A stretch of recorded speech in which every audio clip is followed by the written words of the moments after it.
Economia pós-trabalho. Seja bem-vindo a mais um episódio aqui, o segundo episódio do Papo Singular.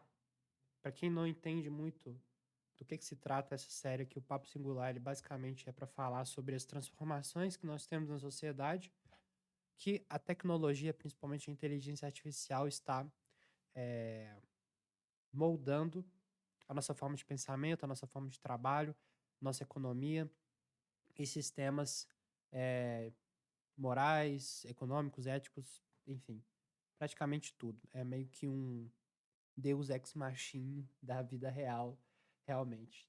Então, para vocês que estão aqui, sejam muito bem-vindos. Esse episódio aqui a gente vai falar sobre economia pós-trabalho. Economia pós-trabalho, ela é uma teoria econômica que fala que em pouco tempo nós provavelmente iremos ficar, a maioria, né, na verdade, vai ficar sem emprego, vai ficar completamente irrelevante no mercado de trabalho, porque vão ter inteligências artificiais tão boas no mercado com braços, né, ou seja, robôs, que não vai fazer sentido mais você contratar um ser humano. E aqui existe um cara que eu acompanho muito, que chama Dave Shapiro. Ele é um maximalista de IA como eu.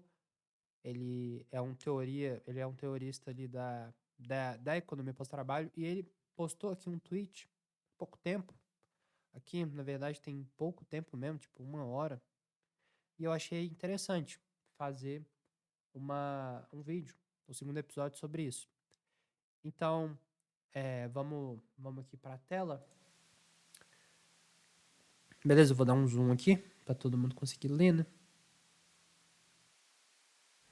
Boa. Então, beleza, esse aqui é o Dave Shapiro. Eu acredito que vocês deveriam seguir ele. Posta bastante coisa interessante dentro do X. Então vamos lá. Aqui está a minha linha do tempo para a economia pós-trabalho. 2026, 2027, a IA vai se tornar ignoravelmente nas vai se tornar ignoravelmente em todas as empresas da Fortune 500. Ou seja, todas as empresas vão ter IA implementadas nas maiores empresas do mundo da Fortune 500, né? A adoção vai ser lenta do que você pensa, porque vai ter alguns riscos e aversividade, etc, né? Tipo, vão ter pessoas que não necessariamente vão querer a IA por conta do risco que ela, que ela desengaja e assim por diante. 2028. Aqui é quando os robôs provavelmente vão estar economicamente viáveis para a maioria das pessoas, ou seja, Hit Product Market Fit. É quando. Porque hoje já existem robôs sendo produzidos. Essa é uma coisa muito importante. Quando os robôs, eles de fato estiverem economicamente viáveis para, por exemplo, serem robôs domésticos, que o robô doméstico ele vai fazer tudo para você, vai lavar sua louça, vai arrumar sua cama, vai fazer marmita e assim por diante, economicamente viável para o primeiro mundo, né? Provavelmente para quem é brasileiro, só 2050 ali, para até baratear essa tecnologia, né? Mas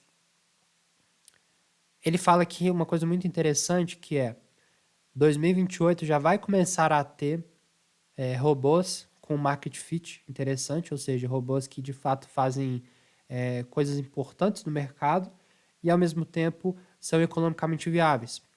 E ele coloca aqui, eles vão estar 3 anos atrás dos chatbots e um ou 2 anos atrás dos agentes. É importante falar que nessa linha do tempo, os chatbots em si, as LLMs, como nós conhecemos hoje, elas foram transformadas por um paper do Google, que eu vou trazer aqui provavelmente no terceiro episódio, no quarto episódio, que é aquele paper que fala sobre os Transformers, que deu origem ao ChatGPT, por exemplo. Para quem não sabe o que significa GPT, por exemplo, eu vou pesquisar aqui só para vocês verem. Então, GPT, o significado. Vocês vão entender agora que veio diretamente desse paper. Aqui eu utilizo a Perplexity, então eu não utilizo mais o Google. Acho que eu já falei isso em algum outro vídeo, mas eu não utilizo mais o Google porque simplesmente o Google ele gera várias páginas, eu tenho que ficar clicando, enquanto a Perplexity ele visualiza todas as páginas, entende o que dá o resultado e já gera aqui o resumo para mim do que eu preciso saber. É muito bom para quem faz pesquisa online todos os dias, beleza? Então, GPT significa Generative Pre-trained Transformer, ou português, transformador pré-treinado generativo. Então, vocês podem ver que com base, esses modelos são pré-treinados com base no modelo Transformer, no modelo de na estrutura de treinamento do Transformer. Eu ainda vou trazer um vídeo ainda, acho que provavelmente o terceiro episódio do Papo Singular sobre os Transformers em si, que é o paper que deu origem, desencadeou toda essa loucura que a gente vive hoje. E, obviamente que 2022 lançou-se o GPT 3.5, deu uma explosão absurda, a maioria das pessoas ficaram sabendo, ali entraram mais early adopters ainda, depois do hype, né, que a maioria parou de usar. Hoje em dia, ainda assim, dá para falar que a IA, a utilização da IA no dia a dia, ela já está um pouco mais disseminada, mas a maioria não sabe utilizar a IA como um verdadeiro expert, né? Tirar o maior proveito ali da inteligência daquela aplicação. Então, a gente está na beira ainda, eu diria que a gente está começando, provavelmente ano que vem já vamos ter mudado nos chatbots em específico para aquela curva que fala que a maioria já está utilizando, e depois em 2028, 2029 já vai ter saturado, onde a maioria dos negócios vão ter inteligência artificial plugado ali. E a maioria dos usuários também vão estar utilizando essas aplicações de forma nativa dentro dos aplicativos que eles utilizam no dia a dia. Né? E tem os agentes, que eu sempre falo aqui, que são os agentes de IA. Agentes de IA, eles estão 2 anos, mais ou menos, atrás dos chatbots, porque o agente de IA é um conceito é um pouco diferente do chatbot.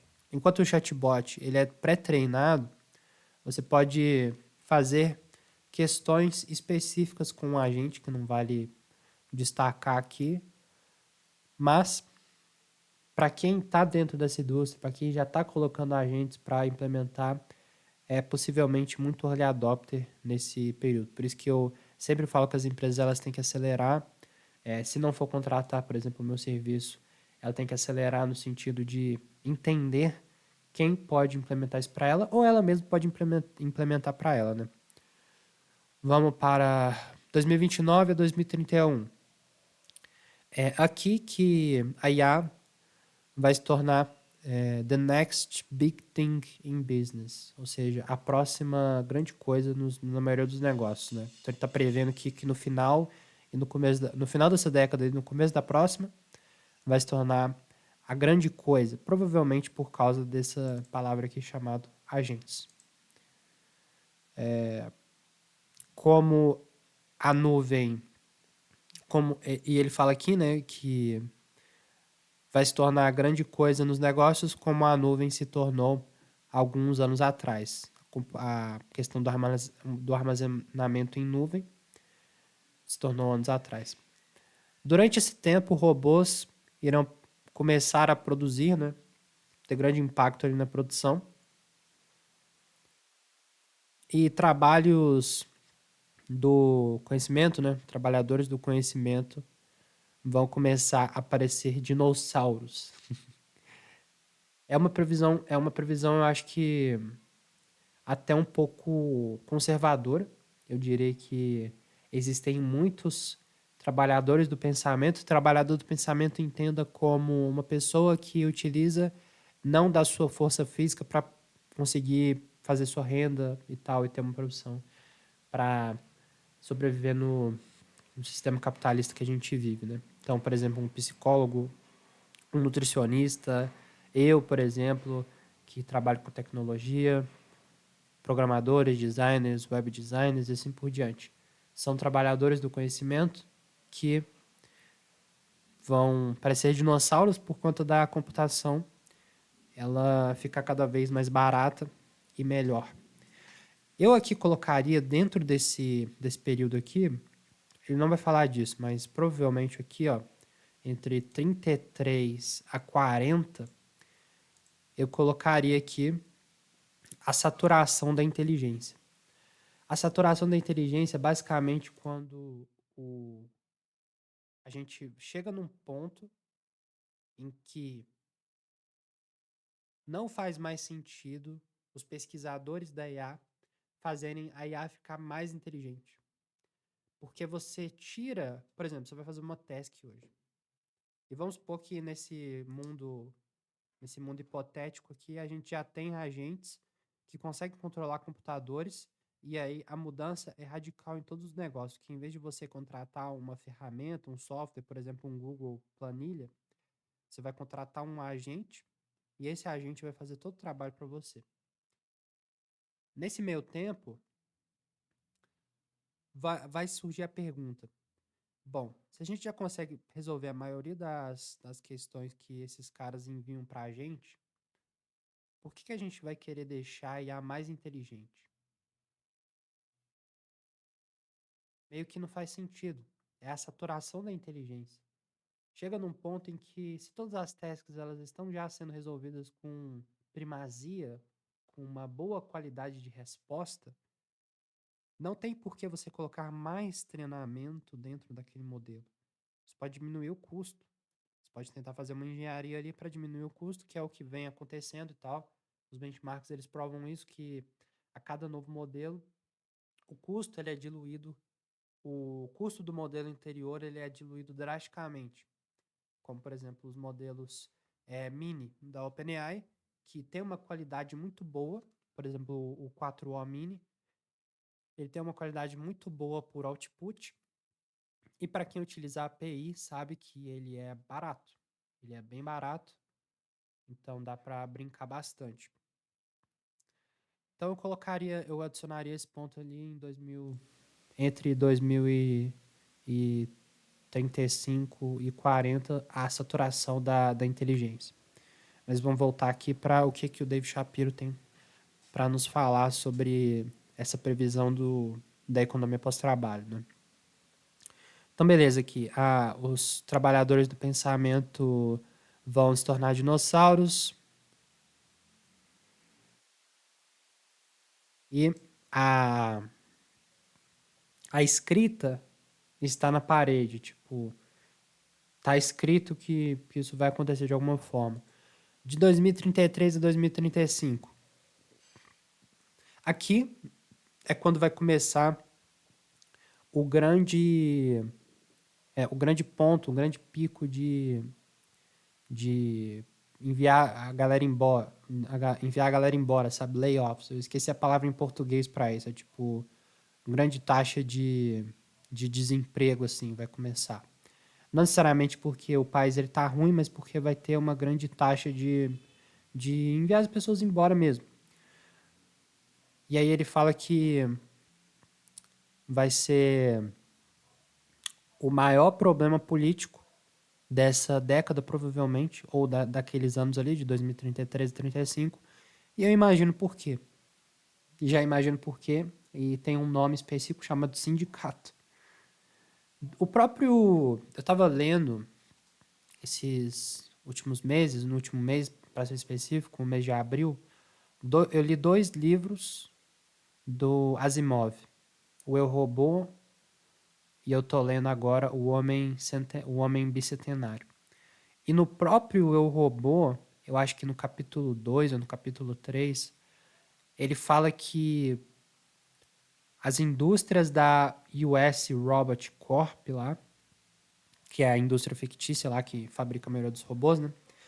Eles foram proibidos de fazer robôs durante um grande tempo, porque o governo simplesmente estava com medo de revolução, estava com medo da maioria de fato ficar sem emprego e coisas do tipo. Então, se aconteceu na ficção, provavelmente vai acontecer aqui na vida real, porque, enfim, é uma questão muito óbvia. Tipo, os sindicatos eles dependem dos trabalhadores para sobreviver. E os trabalhadores dependem da renda para sobreviver. E, obviamente, como a gente está aqui na economia pós-trabalho, o grande ponto aqui é, no final das contas, se a gente passar desse ponto, desse problema, onde, por exemplo, o governo vai ter uma bifurcação, onde ele vai falar, não, vamos proibir a criação de novos robôs, ninguém mais vai perder emprego, provavelmente vão ter muitos pontos do mundo assim. Tem um jogo que chama aquele jogo de escolha de robô, agora eu esqueci completamente o nome, mas enfim, é um jogo de escolha de robô, onde você pode fazer ali as suas escolhas, e tem uma país específico, o Canadá, que ele bane completamente os robôs dali, os androids, né, dali. Isso pode acontecer, então é uma bifurcação. Se chega nesse ponto e os governos eles começam a banir, obviamente que a linha do tempo aqui vai mudar muito e a gente vai basicamente falar que a gente não quer evoluir. O progresso tecnológico ele depende muito da validação e do investimento público, a maioria das vezes, porque são grandes mentes que são, né, feitas ali dentro são colocadas, né, dentro do investimento público. Eu sou libertário, então para mim falar isso é meio ruim assim, porque eu não necessariamente acredito que como um comunista falaria, não toda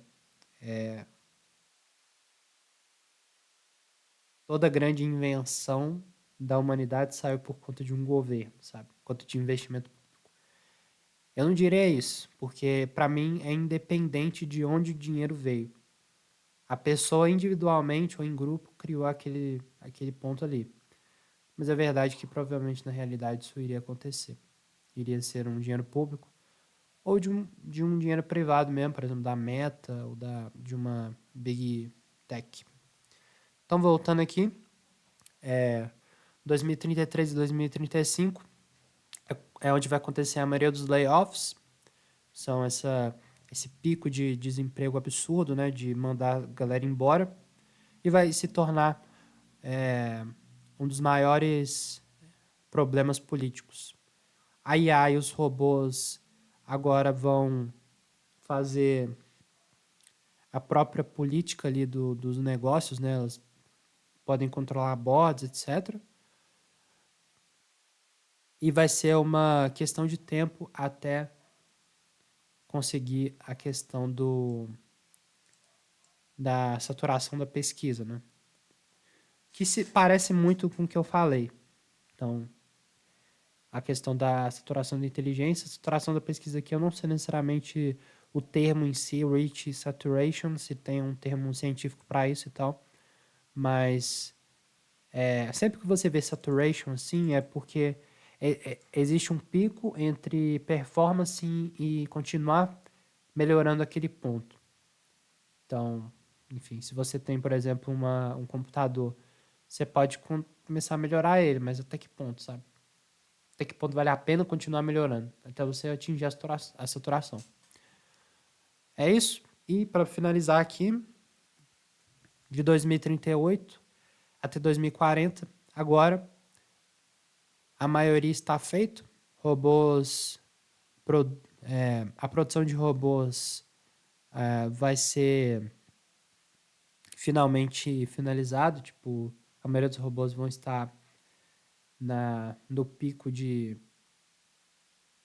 grandes números, 2 bilhões, 3 bilhões de robôs, às vezes. E, empresas vão parar de contratar humanos e nós temos uma nova bifurcação aqui. que ele coloca o paradigma, né? Uma bifurcação de 2038 a 40. Ou o mundo ele vai para economia pós-trabalho, que é o governo dar essa ajuda financeira para a maioria, ou o mundo vai para uma distopia cyberpunk maluca, onde a galera tem que roubar para sobreviver, é um neon absurdo, etc. Essa é a previsão do Dave Shapiro. Eu não concordo com algumas coisas aqui. Eu acredito que algumas coisas vão surgir antes, assim, e outras coisas elas vão demorar um pouco para acontecer. Mas a melhor previsão aqui, eu acredito que seja essa de 33 a 35 sobre o problema dos layoffs, né? Porque uma coisa é você ter um layoff de tecnologia nos Estados Unidos. Outra coisa é você ter um layoff mundial, onde construtores civis, dentistas, faxineiras, pessoas normais, assim, com empregos normais, medianos, são demitidas por conta de uma IA, de um robô. Isso gera muito protesto, isso gera muito problema para aqueles políticos daquelas áreas, né? Então, nesse sentido, a economia pós-trabalho, ela é bem interessante, assim, porque isso me deixa um pouco contraditório com as coisas que eu acredito economicamente. Por exemplo, a questão da economia em si girando através de robôs. Se só tem uma economia gerando através de robôs, automaticamente você não tem nenhum tipo de impulso para o consumidor consumir aquela mercadoria. Porque o próprio Mises fala que dentro de uma economia saudável, o que eu estou produzindo, eu também consumo. Então, o dono da indústria, o dono da indústria, o cara que está ali fazendo o material da indústria, ele vai produzir e ao mesmo tempo ele também vai consumir aquele produto. Então, meio que se tem robô para todo mundo, que faz tudo, como que as pessoas iriam consumir e a economia iria girar, né? E aí vem a questão da renda universal, né? Renda universal mundial, que seria essa ajuda ali que todo governo iria dar, que a maioria iria se enriquecer bastante com essas questões. Bom, eu acho muito ruim a renda universal, principalmente por conta do controle. Tem muitas questões do porquê uma renda mundial universal seria ruim, mas o controle em si seria muito grande do governo em cima do cidadão. Então, por exemplo, eu fiz um governo específico está tentando fazer uma coisa específica dentro da área que eu moro. Aí eu faço um protesto contra. O que eles fazem? Cortam a minha renda. Por exemplo, um exemplo muito básico. Eu tô tentando sair do país porque aquele país ele tá em guerra, alguma coisa assim. Aí eu chego num país que tá de boa, mas eu sou ilegal. Eles cortam a minha renda para quê? E não vai ter emprego. É importante falar isso nessa realidade hipotética. Não vai ter emprego, então como é que eu vou me manter ali? Eles cortam minha renda, me forçam a ir de volta para o meu país e aí eles retornam a me gerar renda. Então o controle vai ser absurdo nesse sentido. Eu imagino que não seja tão bom assim pro cidadão comum, especificamente se você fizer essa análise de liberdade, né? Mas é isso, esse foi o segundo episódio. Queria trazer para vocês aqui um pouco sobre essa linha do tempo da, da economia pós-trabalho. E eu queria saber o que vocês acham. No terceiro episódio, talvez eu traga sobre os Transformers e como que a linha do tempo se gerou até aqui e onde nós estamos nela. Beleza? Vou ficando por aqui. Valeu, até o próximo vídeo.